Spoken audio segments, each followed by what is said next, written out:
आप सभी का स्वागत है आपके अपने चैनल टोटल फिजिक्स में।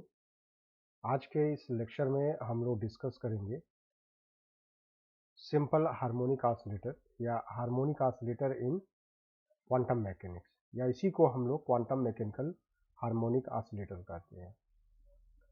ये प्रॉब्लम बहुत ही इम्पोर्टेंट है और क्वांटम मैकेनिक्स के पेपर में प्रायः इसे पूछा जाता है। तो हम लोग इसको सॉल्व करेंगे और देखते हैं कि क्वांटम मैकेनिकल हार्मोनिक ऑसिलेटर क्या होता है। तो यदि आप नए हैं तो इसको सब्सक्राइब करिए और साथ ही साथ अपने सभी दोस्त मित्र के बीच में इसको शेयर भी करें, जिससे कि सभी को इसका लाभ मिल सके। तो हम लोग प्रारंभ करते हैं आज का लेक्चर, जो क्वांटम मैकेनिकल हार्मोनिक ऑसिलेटर पर बेस्ड है। क्वांटम मैकेनिकल हार्मोनिक ऑसिलेटर पर बेस्ड है और इसमें हम लोग पहले डिफिनीशन को देखते हैं कि क्वांटम मैकेनिकल हार्मोनिक ऑसिलेटर होता क्या है। तो कोई भी एक सिंपल पार्ट जो एक restoring force F equal to minus of K X, F equal to minus of K X के अंतर्गत अगर मोशन करता है तो उस पार्टिकल के मोशन को हम लोग हार्मोनिक ऑसिलेशन कहते हैं। तो मीन्स क्या हुआ कि a simple harmonic oscillator is a particle performing one dimensional motion under a restoring force F is equal to minus of kx. Here k is a constant known as force constant. तो k को हम लोग क्या बताएंगे? k को बताएंगे this is force constant. This is force constant, right? तो यहाँ पर एक महत्वपूर्ण बात है कि हम लोग यहाँ पर वन डायमेंशनल हार्मोनिक ऑसिलेटर को ही देख रहे हैं। तो यदि हम लोग इस फोर्स को हम लोग लिखे, since we know that F is equal to minus of kx and this is equal to minus of dv by dx, right? V is the potential energy, is implied that V is equal to by 2 kx square. तो यदि कोई particle simple harmonic oscillation कर रहा है तो उस पर जो पोटेंशियल एनर्जी होगी वन डायमेंशन में, उसको हम लोग 1/2 kx स्क्वायर से लिखते हैं। तो यदि इस पोटेंशियल को हम लोग प्लॉट करते हैं, अगर हम लोग को इस प्रकार से एक कर्व मिलता है जो पैराबोलिक फॉर्म में होगा। तो इधर की तरफ हम लोग v को रिप्रेजेंट किए हैं, इधर की तरफ हम लोग x को रिप्रेजेंट किए हुए हैं, राइट? तो ये हमारा पोटेंशियल फंक्शन है। अब देखो यहाँ क्या करना है कि हम लोग को इसको सॉल्व करना है, इस इक्वेशन को सॉल्व करना है, मतलब कि हमें इसको सॉल्व करना है हार्मोनिक ऑसिलेटर के लिए। तो हार्मोनिक ऑसिलेटर के लिए इसको कैसे सॉल्व करेंगे? तो हमारे पास एक सिंपल इक्वेशन होगा जिसको कि time independent Schrodinger wave equation के नाम से जानते हैं। तो हम लोग इसको वन डायमेंशन केस में लिखते हैं। तो क्वांटम मैकेनिकली सॉल्व करने के लिए हम लोग इसको यूज करेंगे, इसको लिखेंगे हम लोग श्रोडिंगर वेव इक्वेशन में। तो फ्रॉम टाइम इंडिपेंडेंट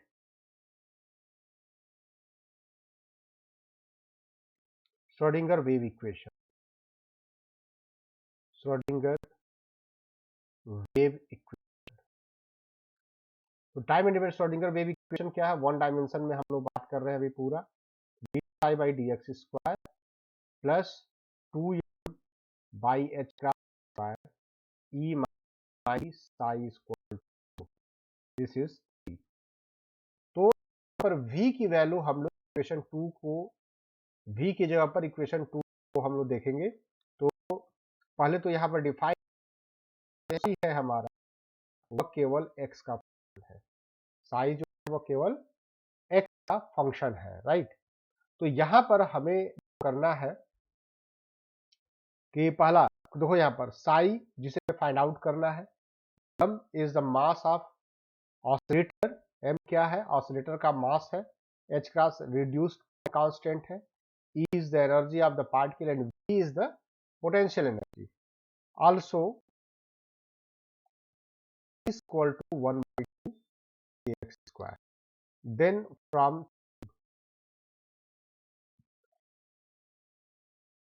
तो हम लोग 3 से इस इक्वेशन को यूज करेंगे V की वैल्यू, तो हमारे पास क्या हो जाएगा d2 psi by dx square plus 2m by h cross square E minus 1 by 2 kx square psi is equal to 0.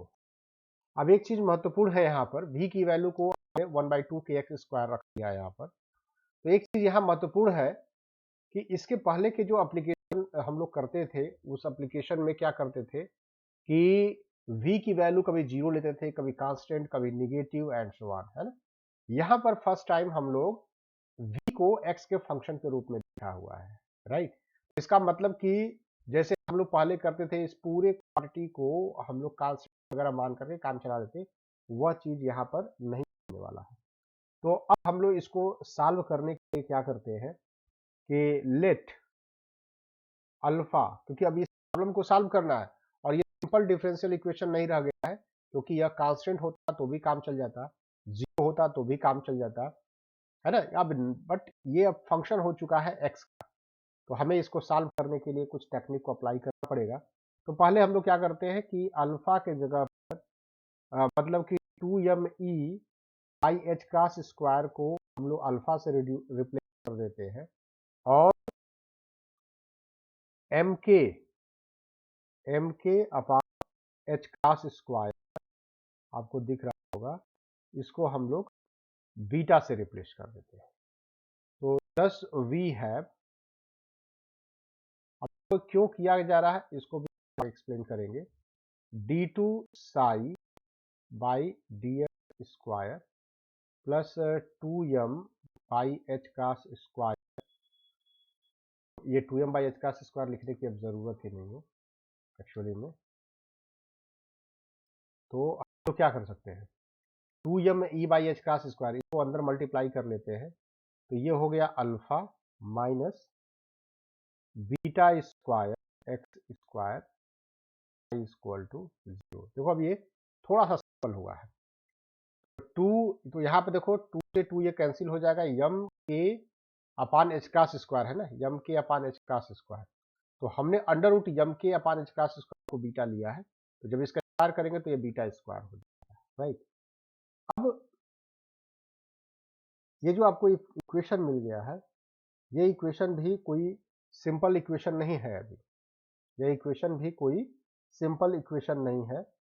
तो हम लोग यहाँ पर कोई, अब अभी तो क्या है कि हम लोग चले थे ई माइनस 1/2 के एक्स स्क्वायर से, अभी भी बहुत कोई फायदा नहीं हुआ है, alpha minus beta square x square दिख रहा है यहाँ पर। तो हम लोग यहाँ पर इसको एक नए टर्म से इसको हम लोग रिप्लेस करने जा रहे हैं। नए टर्म से रिप्लेस करने का मतलब क्या हुआ कि जैसे हम लोग मान लेते हैं इसको और रिड्यूस करना पड़ेगा अभी, तो let gamma is equal to root over beta and x, है ना। तो बीटा की वैल्यू को अगर देखा जाए, बीटा की वैल्यू को, तो बीटा की वैल्यू क्या है, एम के अपान स्क्वायर, है ना। तो omega square is equal to होता है K by M, omega square is equal to K by M, है ना। तो हम लोग जैसा जानते हैं omega square is equal to K by M लेते हैं हम लोग, तो इसका मतलब ये हुआ कि के को एम ओमेगा स्क्वायर से रिप्लेस कर सकते हैं। तो के को जब हम एम ओमेगा स्क्वायर से एम ओमेगा स्क्वायर के जगह पर रख देते हैं, तो ये क्या आ जाएगा, बीटा, बीटा की वैल्यू है ना। तो यहाँ से देखिए this imply that K is equal to M omega square, तो यहाँ से जो ये इक्वेशन है देखो इस क्या होता है ये, तो M into M omega square by H cross this is beta, तो means M omega by H cross this is beta. हमको यहाँ पर क्या लेना, अंडर रूट बीटा लेना है ना, तो इसी को हम लोग और लेटर ऑन इसको डिफाइन कर सकते हैं कि M omega one H cross into X. तो अब अगर ऐसा है तो हम लोग एक डी बाई डी एक्स निकालते हैं, डी बाई डी एक्स निकालते हैं। तो D by D x is what, इसको कैसे लिख सकते हो, डी बाई डी गामा और डी गामा बाई, ऐसा लिख सकते हैं क्या? इसी को हम लोग एक्स के टर्म में डिफ्रेंशिएट कर दें तो D gamma by D X कितना हो जाएगा, under root beta D gamma by D X, तो D by D gamma, this imply that D two D X square. और क्यों कर एक्चुअली में, तो यह सिंपल कारण है यहाँ पर।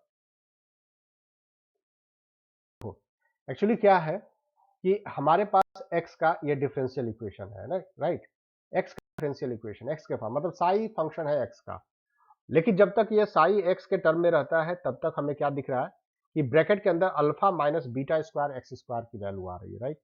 तो हम लोग क्या चाहते हैं, इसको और रिड्यूस करना और इसको छोटा करना है, इसको और छोटा करना है, ठीक है। तो छोटा कैसे किया जाएगा, तो हम लोगों ने इसको कुछ सब्स्टिट्यूट किया और सब्स्टिट्यूट करने के बाद हम लोग इसको देखते हैं कि इस इक्वेशन को क्या लिख सकते हैं। तो हम लोग ने इस तरह का थोड़ा सा सब्स्टिट्यूशन किया, तो देखो यहाँ पर क्या आएगा, डी टू बाई, देखो यहाँ D two by D X square को beta D two by D gamma square लिया है, तो इतने को रिप्लेस करेंगे यहाँ पर, तो क्या आ जाएगा, ये हो जाएगा beta D two psi by D gamma square plus alpha minus, अब देखो यहाँ पर है बीटा स्क्वायर और x के जगह पर क्या लिख सकते हो, गामा बाई, मतलब x equal to gamma by root beta, gamma by root beta, x equal to gamma by root beta. तो यहाँ पर एक्स स्क्वायर कितना हो जाएगा, एक्स स्क्वायर के जब पर लिखोगे gamma square upon beta, x square जब क्या हो जाएगा, gamma square upon beta, clear. तो क्या इक्वेशन होने जा रहा है, तो यह हो जाएगा बीटा स्क्वायर पहले से था gamma square upon beta, now this is psi equal to 0।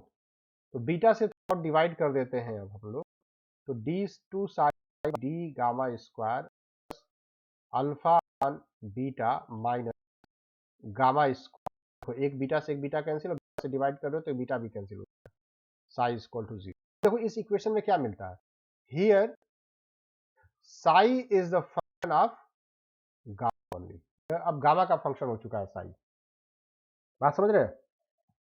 तो अल्फा और बीटा की वैल्यू आल्सो, अल्फा और बीटा वैल्यू आपको पहले से पता है, तो इसको अगर हम लोग सॉल्व करें तो 2e अपान एच क्रॉस ओमेगा, 2e अपान एच क्रॉस ओमेगा मिल जाएगा हमें, एच क्रॉस ओमेगा। अब करना क्या है, हम लोग इस इक्वेशन का एक ट्रायल सॉल्यूशन देखते हैं, इसका एक trial solution, let the trial solution is वो ट्रायल सॉल्यूशन कि साई फंक्शन है गामा का, this is equal to constant C and F एक अनदर फंक्शन है जो गामा का फंक्शन होगा, e के पावर 1/2 गामा स्क्वायर, इस टाइप का कोई फंक्शन लिया है, इस टाइप का कोई फंक्शन होगा। तो हमने क्या कहा कि इसका जो सोल्यूशन आएगा, जो हमने लिखा ना साई गामा का फंक्शन है, तो इसका सोल्यूशन जब भी देगा तो क्या देगा, psi as a function of gamma ही देगा। तो हमने साई गामा को मान लिया कि यह गामा के दो फंक्शन है, तो यह सी कांस्टेंट हो गया है कि नहीं। तो जब इस इक्वेशन को हम लोग अगर ये कह लिया ये एक सोल्यूशन है इस इक्वेशन का, इसका मतलब हुआ कि यह इक्वेशन जो है इस डिफरेंशियल इक्वेशन को सेटिस्फाई करेगा, राइट। तो हम लोग इसी को 2 बार डिफरेंशिएट करेंगे और डिफरेंशिएट करने के बाद साई की वैल्यू यहां पर रख देते हैं, मतलब इस जगह पर, और इसको 2 बार डिफरेंशिएट करके हम लोग इस जगह पर इसको रख लेते हैं। तो on substituting solution, on substituting the trial solution to the differential equation where psi is the function of gamma, we will have d2f as a function of gamma by d gamma square minus 2 gamma d function f of gamma by d gamma plus alpha by beta minus 1 f as a function of gamma। ये नया differential equation है, clear. तो यदि हम लोग इस differential जो हम देखो क्या हुआ, मैंने सॉल्यूशन मान लिया कि इसका सॉल्यूशन है, इस इक्वेशन का सॉल्यूशन है यह, तो यह अपने इक्वेशन को जस्टिफाई करेगा। तो मैंने इसको 2 बार गामा के टर्म डिफरेंशिएट किया और देन साई को यहां पर रख दिया और 2 बार डिफरेंशिएट करके यहां पर रख दिया, तो हमें कुल इक्वेशन यह मिलेगा। तो if we replace alpha by beta minus 1 equal to 2n, 2n से इसको रिप्लेस कर देते हैं, तो जो मेरे पास फंक्शन गामा है यह रिप्लेस हो जाएगा एक हर्माइट डिफरेंशियल इक्वेशन में। तो देन दैट इज, हमने अल्फा अपान बीटा माइनस 1 को 2n से रिप्लेस कर दिया, हमारे पास एक इक्वेशन हो जाएगा d2h by D gamma square, और h भी गामा का फंक्शन है, minus 2 gamma d by D gamma f as a function gamma plus 2n f as a function of gamma 0, and this equation, this is Hermite differential equation, और इसका solution एक Hermite polynomial में होगा। और ध्यान देना है कि ये हर्माइट डिफरेंशियल इक्वेशन होगा यदि हम लोग कह लें कि रिस्ट्रिक्शन हमारा होगा ये alpha upon beta minus 1 equal to 2n के बराबर, क्लियर। क्योंकि अगर ये 2n, n की वैल्यू क्या है, n की वैल्यू 0 2 एंड सो, तो यदि इसको हम रिप्लेस करते हैं इस 2n से, तभी ये हर्माइट डिफरेंशियल इक्वेशन बनेगा, n की वैल्यू यहाँ पर इतना है। तो हम लोग जानते हैं जैसा, since we know that alpha upon beta this is equal to 2e upon cross omega, this imply that alpha upon beta minus 1 है ना, ये हमने कितना इसको माना है, इसको this is equal to 2n, तो alpha upon beta this is 2e upon cross omega and this is equal to 1 plus 2n, right. तो e की वैल्यू आ जाएगा, तो यह n डिपेंडेंट हो जाएगा n plus 1 by 2 h cross omega, and this is energy eigen value, this is expression for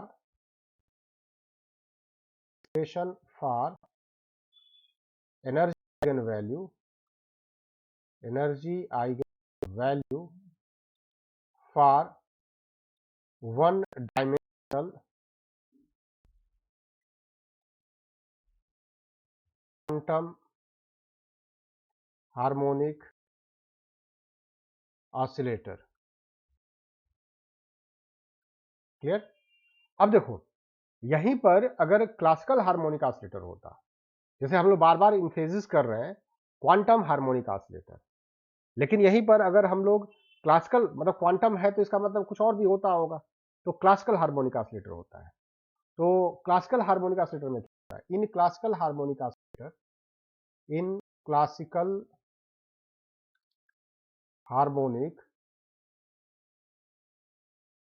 oscillator En की value होती है n h cross omega, that is n is zero हुआ, this imply that E zero की value zero. लेकिन यहां पर देखा जाए कि that is n is equal to, तो ई वैल्यू 1/2 ओमेगा मिलेगा। ई को हम लोग 0 पॉइंट एनर्जी के नाम से जानते हैं। तो इसका मतलब ये हुआ कि क्लासिकल हार्मोनिक ऑसिलेटर में 0 पॉइंट एनर्जी एग्जिस्ट नहीं करता है, जबकि क्वांटम हार्मोनिक ऑसिलेटर में 0 पॉइंट एनर्जी एग्जिस्ट करता है। क्लियर? तो हम लोगों ने यहां से तो एनर्जी निकाल लिया, लेकिन हम लोग निकाल क्या रहे थे? हम लोग इसको सॉल्व करना चाह रहे थे क्योंकि हमें वेव फंक्शन चाहिए। तो वेव फंक्शन अब हम लोग क्या करते हैं कि the acceptable solution of Hermite differential equation is given by, तो सोल्यूशन क्या हो जाएगा? एक पॉलिनोमियल के फॉर्म में हो जाएगा। इसका सोल्यूशन क्या होगा? एक पॉलिनोमियल होगा जिसको कि हम लोग एक रिकरेंस रिलेशन से दे देंगे, जिसको कि इस प्रकार से हम लोग लिखेंगे, ई की power gamma square D N by D gamma, N time differentiate करना है, ई की पावर माइनस गामा स्क्वायर को, राइट। तो अब इस तरह से, तो जब कहा जाए कि 10 the normalised solution, 10 the normalised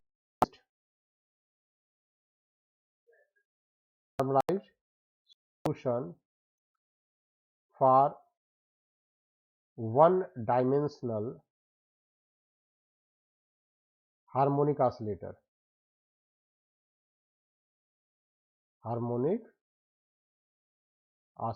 is given by, तो हम लोग वन डायमेंशनल हार्मोनिक ऑसिलेटर को हम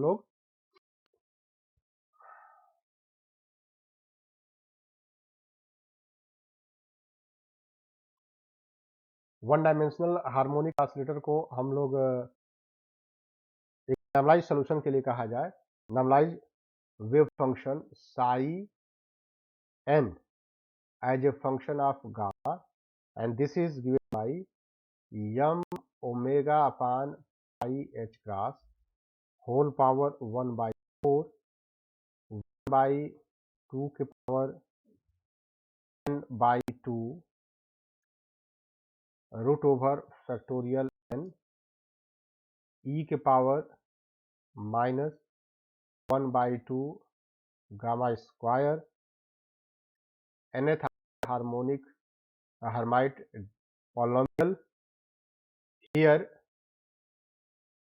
gamma is equal to under root m omega by cos x। तो जहां जहां गामा है इसको रिप्लेस कर दीजिए, तो हम लोग को, और यहां पर जो एच एन दिख रहा है ये हार्माइट पॉलिनोमियल है, ध्यान देना ये हार्माइट पॉलिनोमियल है, और इस पॉलिनोमियल को लिखने के लिए हमें इसका हेल्प करना पड़ेगा।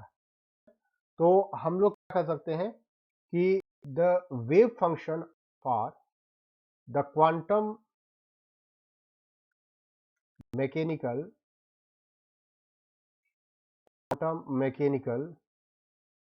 Wave function for one dimensional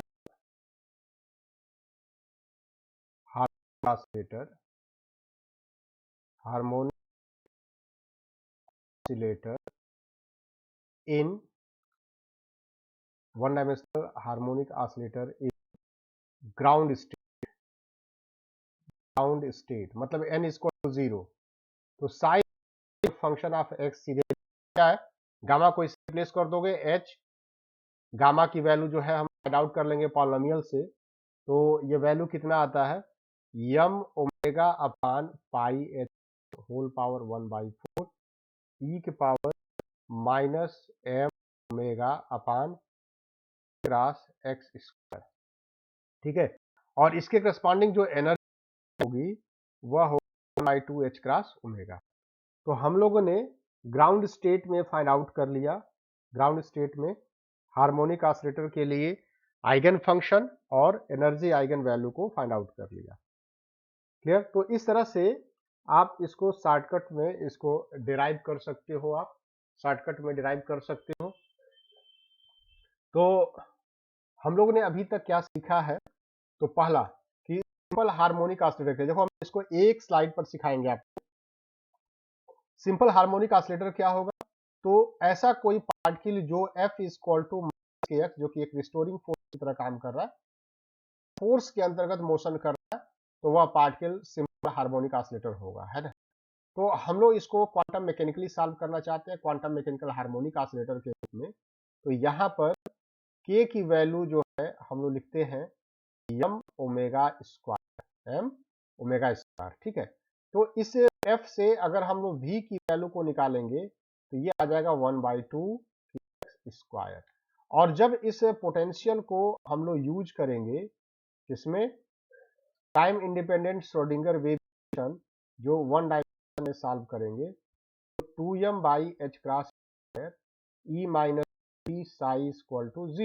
इस v को जब रिप्लेस करेंगे हाफ के एक्स स्क्वायर से, तो हमें इसको सॉल्व करना पड़ेगा और सोल्यूशन के रूप में हमें क्या मिलेगा? एक हार्माइट डिफरेंशियल इक्वेशन मिलेगा।